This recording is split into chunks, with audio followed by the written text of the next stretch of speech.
It's 4 p.m. Cairo local time, and you're now watching Qnews. We begin today's bulletin with Italy's G7 summit, where the G7 foreign ministers have met in Italy for a two-day summit to address the Middle East and Ukrainian crises. Hosted by Italian Foreign Minister Antonio Tajani, the meeting included discussions on Gaza's humanitarian crisis, Lebanon and the war on Gaza. Arab League chief and officials from key Arab states joined. Tuesday's agenda will focus on Ukraine, with a final communique expected. This is the G7's last ministerial meeting of 2024.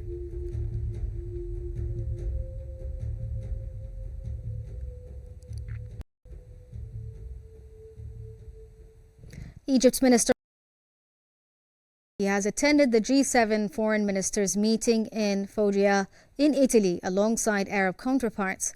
The meeting focused on the escalating situation in Gaza and Lebanon. Abdelhadi condemned Israel's ongoing aggressions in Gaza and violations of international law, stressing Egypt's firm opposition to any attempt to displace Palestinians. He also warned of risks of Israel's settlement policies in the West Bank and emphasized the importance of a ceasefire and an unhindered humanitarian aid.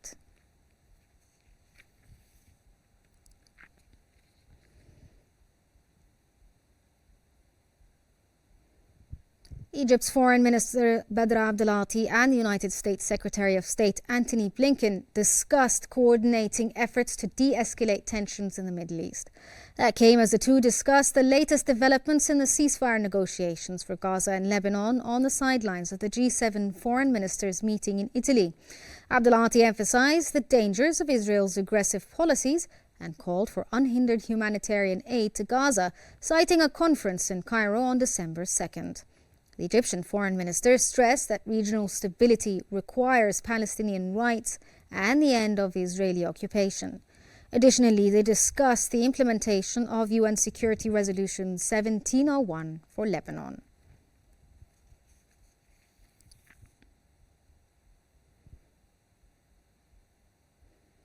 Lebanese Foreign Minister Abdullah Bouhabib has expressed hope for a ceasefire between Israel and Hezbollah by Tuesday night. At a G7 meeting in Italy, Bouhabib mentioned that Lebanon's army would deploy 5,000 troops in southern Lebanon as Israeli forces withdraw. He also proposed that the US be involved in rebuilding infrastructure. Israel is expected to approve a US-brokered ceasefire, with the Security Cabinet meeting later to discuss the agreement.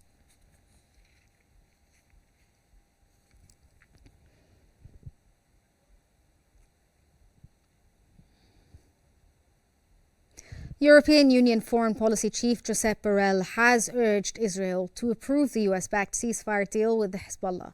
Speaking at the G7 summit, Borrell assured that the deal includes all necessary security guarantees. He emphasized there's no excuse for delay and called for an immediate action. Earlier, a senior Israeli official indicated Israel may greenlight the agreement today.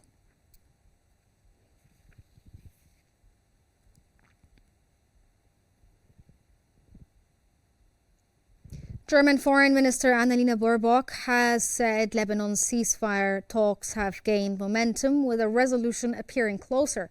At a G7 meeting, Baerbock emphasized addressing Lebanon's crisis and described Gaza's humanitarian situation as dire, calling aid on an international obligation.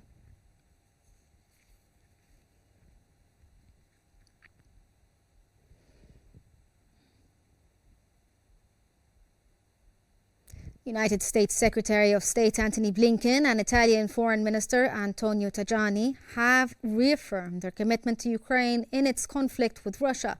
That came during a brief statement at the G7 summit in Foggia.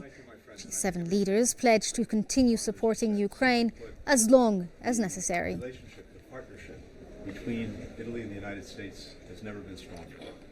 And that's a tribute to Italy's leadership. It's a tribute to the strong leadership of Prime Minister Meloni, my friend.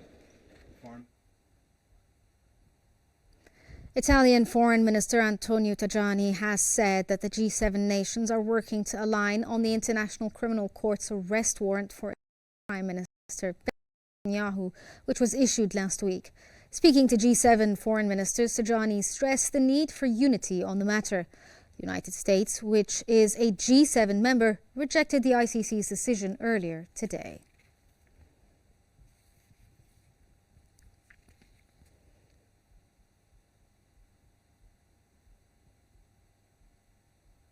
G7 leaders have met with Ukrainian envoy Andrei Sybiha amid escalating war tensions. Italian Foreign Minister Antonio Tajani underlined the importance of safeguarding Ukraine's energy infrastructure and the Black Sea navigation. That comes after Ukrainian officials reported that Russia had launched its largest drone attack, cutting power in Tempol and damaging homes in and around Kiev. This attack coincides with Russia's significant territorial gains in eastern Ukraine, marking its largest advances in months.